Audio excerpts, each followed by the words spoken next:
Palakkad Kanjikode coach ഫാക്ടറിക്കായി ഏറ്റെടുത്ത ഭൂമിയിൽ അസ്ഥികൂടം കണ്ടെത്തി.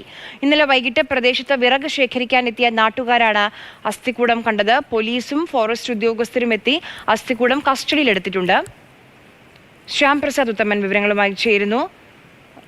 ശ്യാം, ഈ ഘട്ടത്തിൽ ഇപ്പോൾ കണ്ടെത്തിയതേ ഉള്ളൂ, കൂടുതൽ വിവരങ്ങൾ ലഭ്യമാകേണ്ടതുണ്ട്. പക്ഷെ എന്നാലും ഈ ഘട്ടത്തിൽ പോലീസ് പറയുന്ന വിവരങ്ങൾ എന്തൊക്കെയാണ്?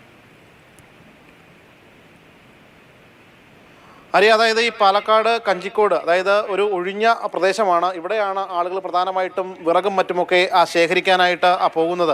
അങ്ങനെ ആ ഘട്ടത്തിലാണ് ഇന്നലെ വൈകിട്ടോടുകൂടി വിറക് ശേഖരിക്കാനെത്തിയ ആളുകൾ ഇത്തരത്തിൽ അസ്ഥികൂടം കാണുന്നത്. തുടർന്ന് പോലീസിനെ അറിയിക്കുകയായിരുന്നു. ഇന്ന് രാവിലെയോടുകൂടി പോലീസ് എത്തി. അതോടൊപ്പം തന്നെ ഫോറൻസിക് സംഘം ഉൾപ്പെടെയുള്ളവരും എത്തിയിട്ടുണ്ട്.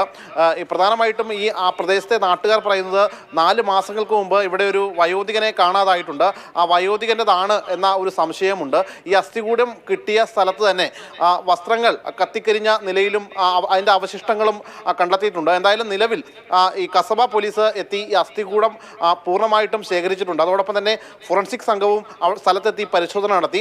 ഈ റിപ്പോർട്ടുകൾ വന്നതിന് ശേഷം മാത്രമേ ഇത് ആരുടേതാണ് എന്നത് സംബന്ധിച്ച് കൃത്യമായും വ്യക്തമാവുകയുള്ളൂ.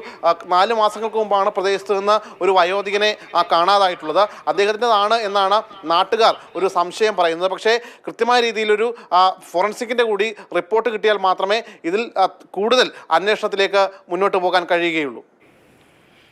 ശരി, ശ്യാം പ്രസാദ് ഉത്തമനാണ് വിവരങ്ങൾ നൽകിയത്.